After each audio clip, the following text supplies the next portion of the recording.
Good afternoon. You all are here for the parole consideration case of Susan Smith, is that correct? Yes. We are so very, very sorry for the circumstances that brought you all to be a part of this hearing today, but we cannot tell you how much we appreciate you joining us and being here with us today. Thank you so much.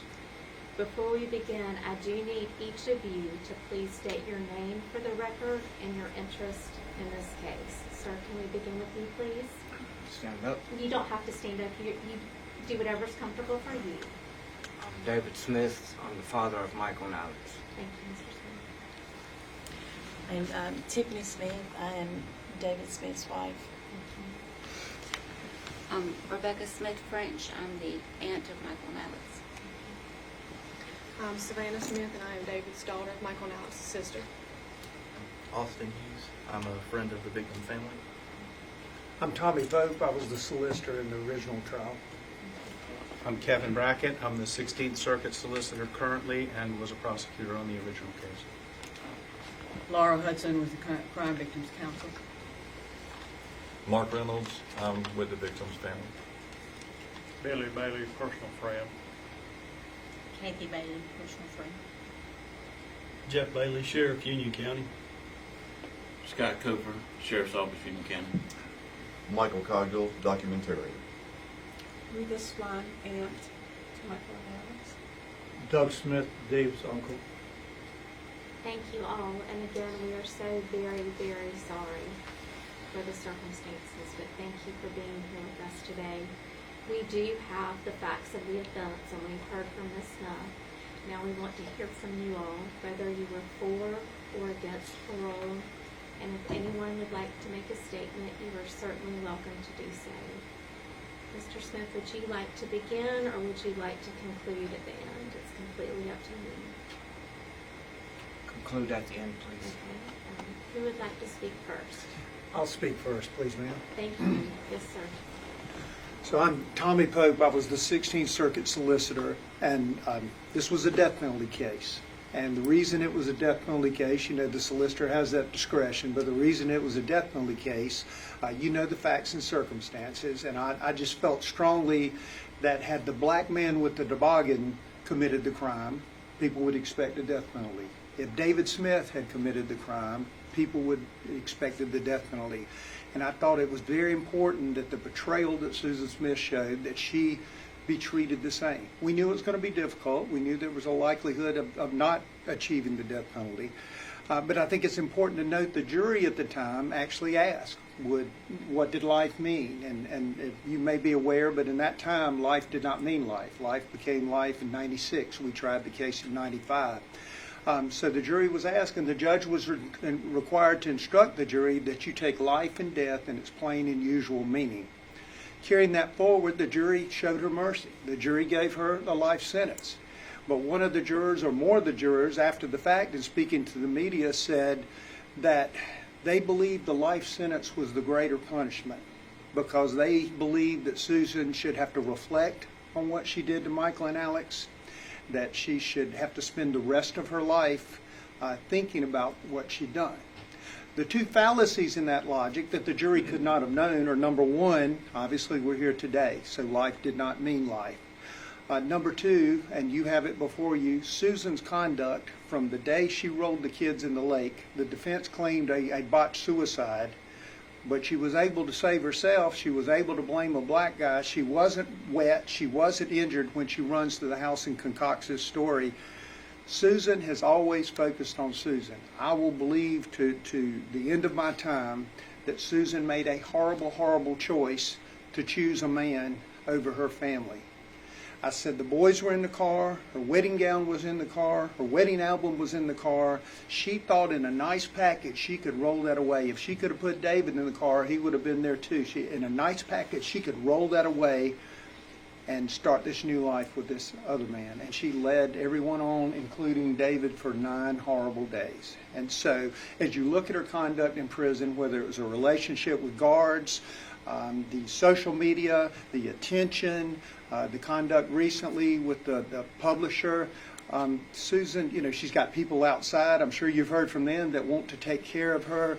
Susan has always focused on what's best for Susan. And so the evidence that you have before you, I think, tells clearly that she has not focused on Michael and Alex. She only has and continues to focus on herself. And so on behalf of this family, on behalf of justice and the justice for this case, it's not about her behavior or what she would do when getting out, but I know one of your criteria is the nature of the crime and whether the punishment is there.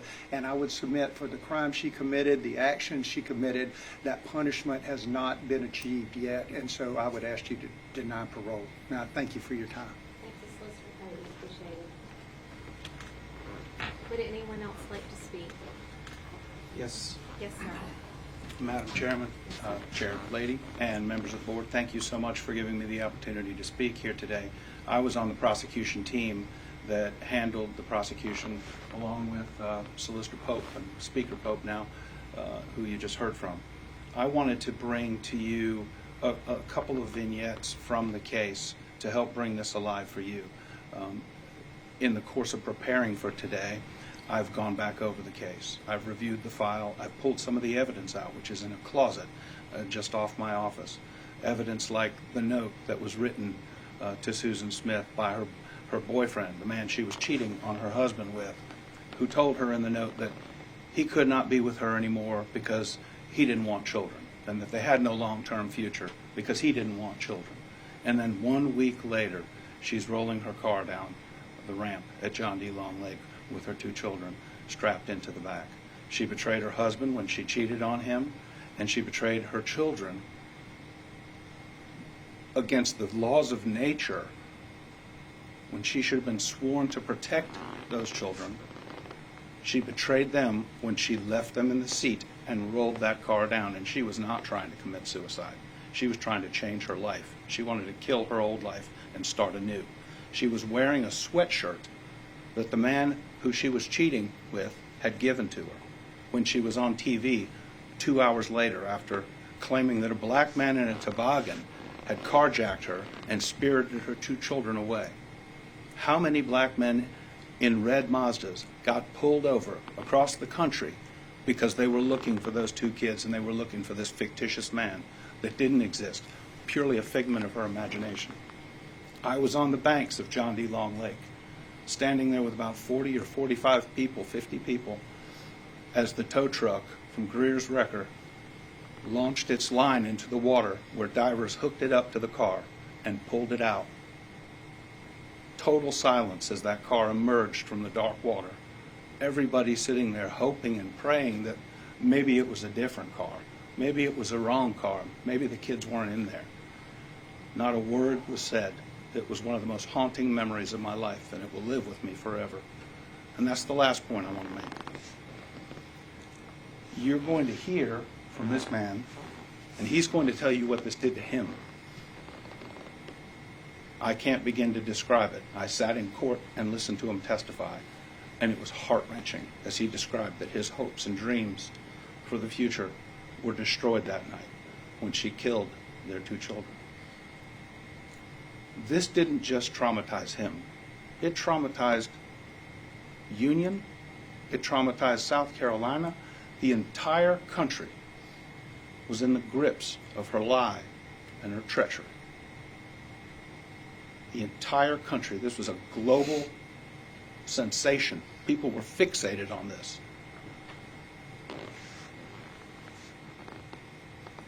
They're not the only victims. And on behalf of the community that I represent now, I don't believe she should ever be released from jail until the last person alive who remembers Michael and Alex is dead. And that will not be in her lifetime. She should never be released, and she should not be released now. His hopes and dreams were dashed. I hope you dash hers today and every 2 years hereafter. Thank you, Solicitor. Does anyone else wish to speak?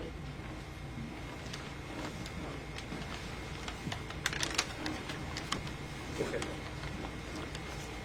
You're welcome to stay seated if you're more comfortable, whatever's best for you. Okay, thank you.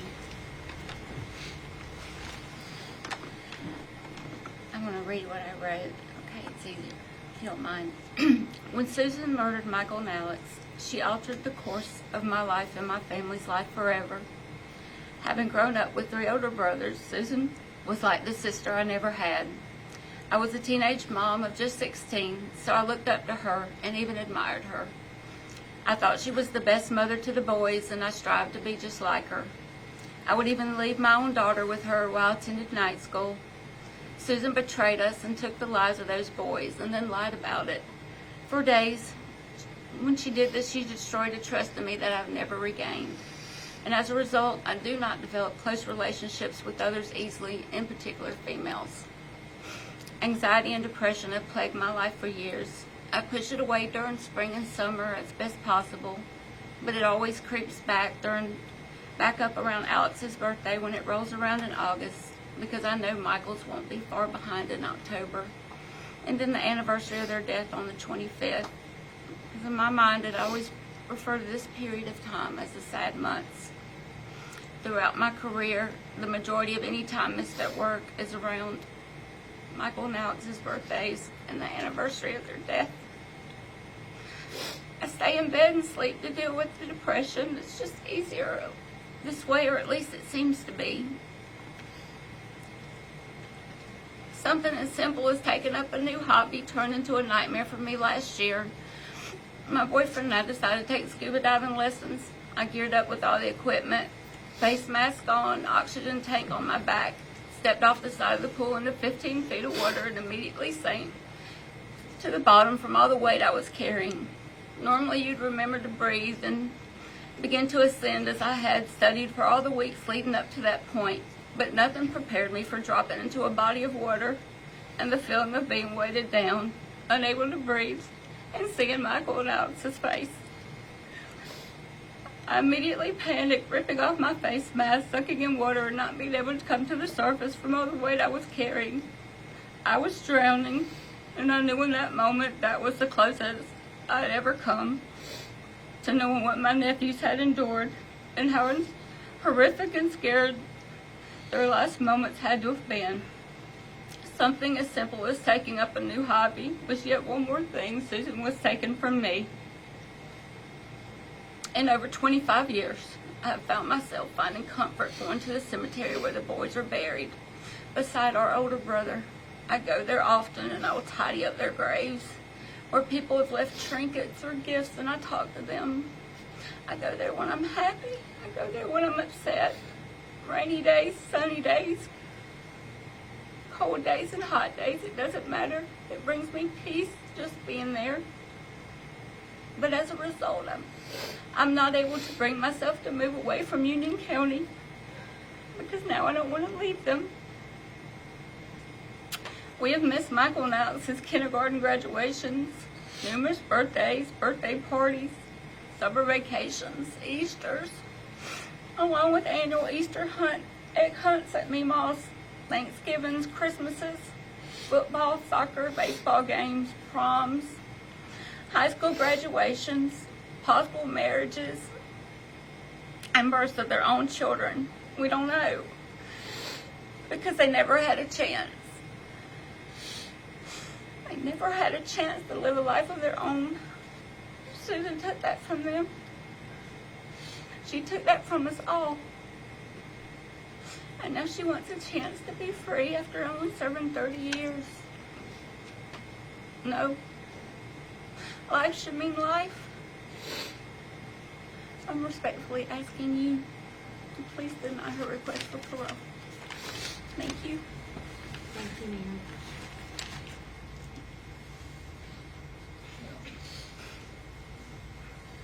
I apologize if I get a little bit emotional. I drove down from Detroit on Monday night, which was Halloween before of that week, and a young man, middle-aged man then, I'm an old man now, but the boys never got to. As Becky said, they missed a lot. They missed their life. Today they would be in their 30s. David would probably be a granddad. The boys were still here. I took my sister out to the lake yesterday, and it's a beautiful drive out there. I was just thinking, all that time she had time to change her mind, to stop and turn around and not go through with it, but she did. And then the boys were gone. A year later, I came back down for the trial.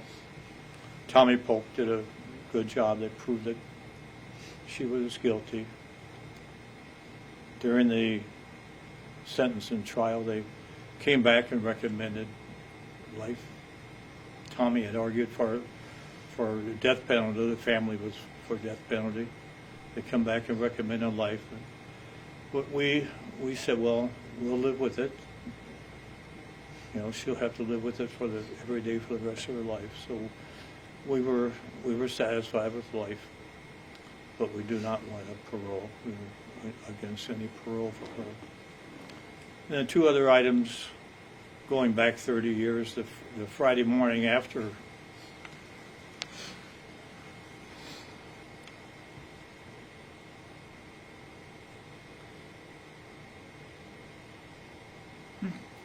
apologize.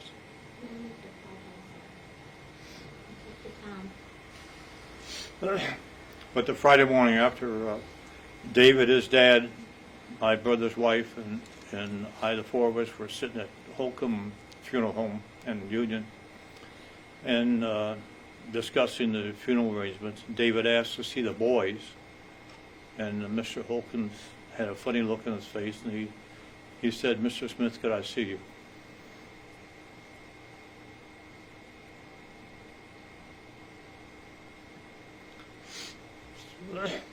So we went out, and he said, "You know, your nephew can't see the boys." And he told me why. He said, "You know, the boys were in the water for 9 days."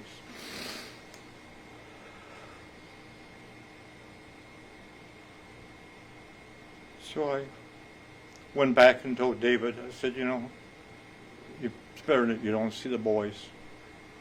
And I think deep down he understood why.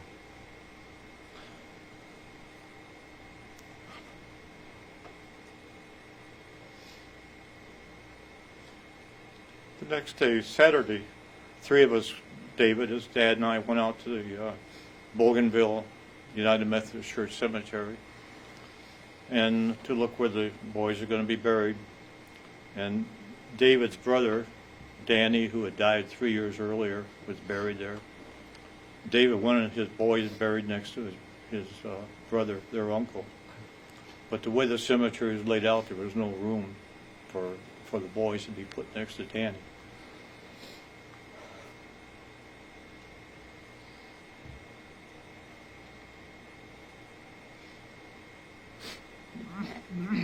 So I found the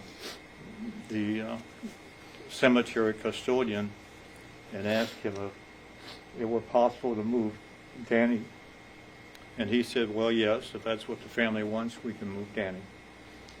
So I went back and told my brother. I said, "You know, David wants the boys to be next to their uncle. Would you have a problem if we moved Danny?"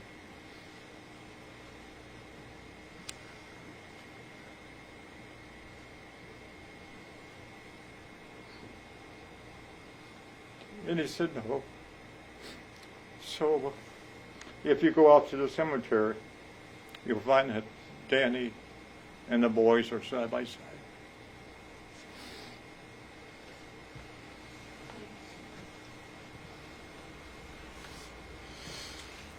Does anyone else wish to speak? Yes, I'll vote this. Yes, ma'am.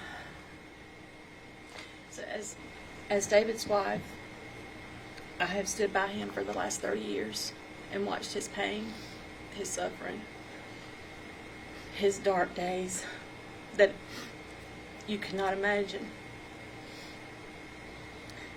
It's been hard as a loving wife to stand back and watch him suffer the pain that he has gone through.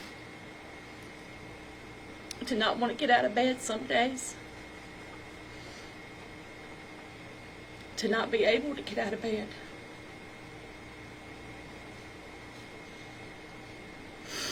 Because the pain was so much for him.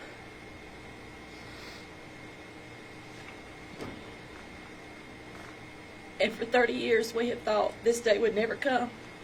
But yet here we are.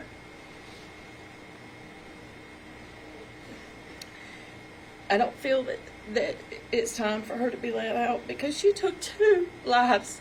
She didn't just take 1. She took 2 precious little boys that we haven't been able to watch grow up. And as Becky stated earlier, all the things that we've missed out on because of them not being here, all the things they missed out on growing up and doing.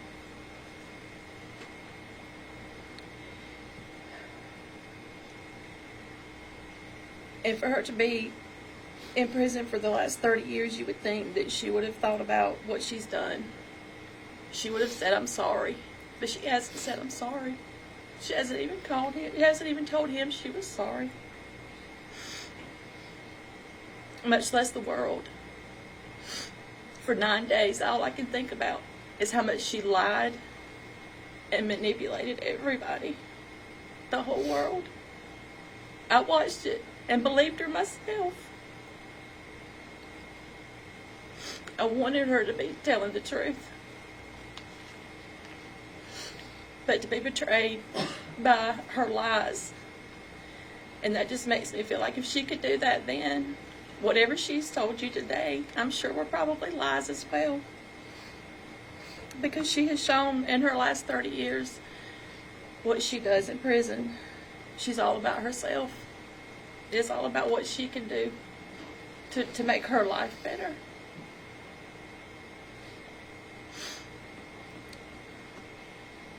Michael and Alice didn't get a chance at life.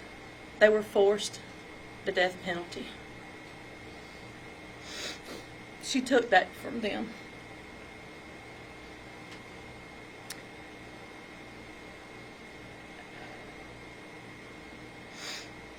The lives of this family has been forever changed. It caused us to be a little overprotective of our now daughter. A little bit more than we probably should have been. Because we were afraid something might happen to her.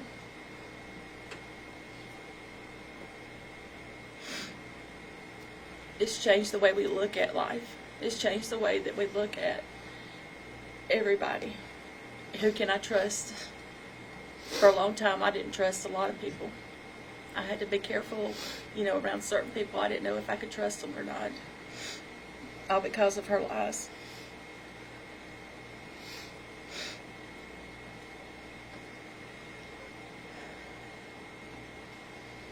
So to help give this family some peace, it would be best if Susan stayed behind bars and stay in prison for the rest of her life. I respectfully ask you to keep her in. Thank you. Thank you, ma'am.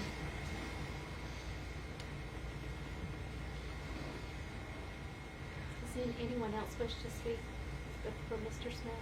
Sheriff, anyone? Yes, ma'am. Forgive me.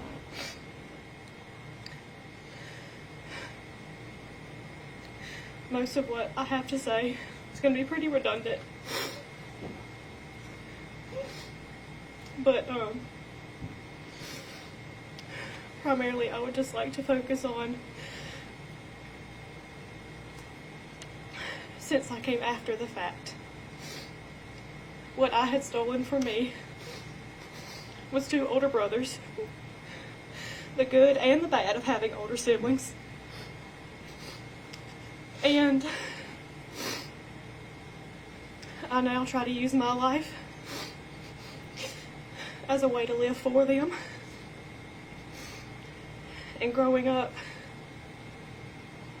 I didn't quite understand it my whole life, but when I finally did, I felt like I had witnessed it, like I was there. The pain that not only was caused to me in like a domino effect, but what I have seen firsthand with my father, my aunt, and our whole hometown. We can no longer say that we're from Union County without Susan's actions being brought up.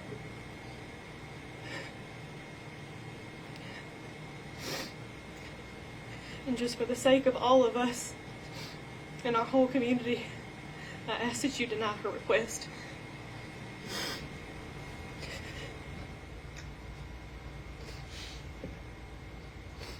Mr. Smith, you're welcome to stay seated if you are uncomfortable.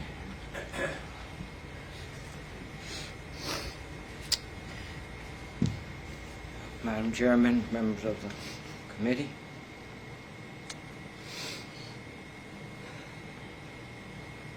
It's been a tough 30 years.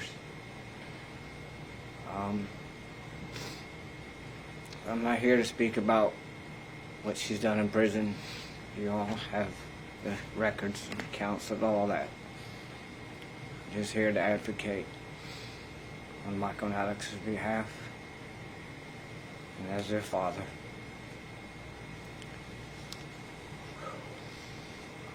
You know, God gives us free choice. And she made free choice that night to end her life. This wasn't a tragic mistake. It wasn't something that she didn't mean to do. She purposely meant to end her life. I never have felt any remorse from her for it. She's never expressed any to me. I never seen it on paper.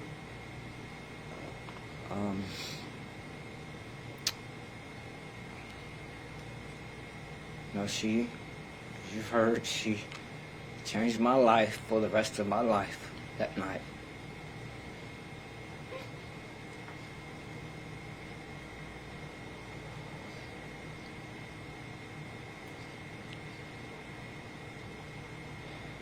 Some for the better, some for the worse, but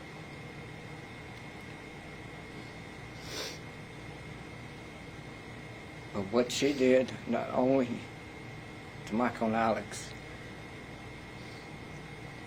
she came pretty close to causing me to end my life because of the grief that she brought upon me. But thankfully she didn't. I understand back in 95 that through the state's law, life in prison meant 30 years to life. And now that's different, but at that time, that's what counts. I understand that.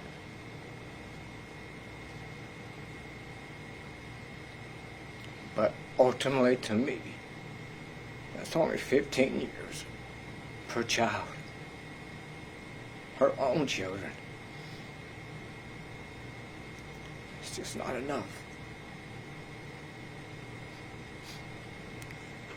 So I'm asking that you please deny her parole today. And hopefully in the future, but specifically today. Not let her out. I miss them very much. And I love them very much.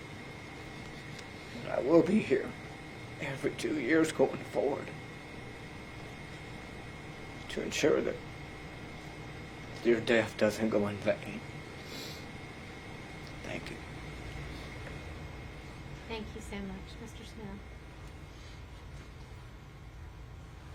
Again, please know how very, very sorry this board is to all of you for all the pain that this crime caused you. But we sincerely appreciate you all being here with us today. Thank you.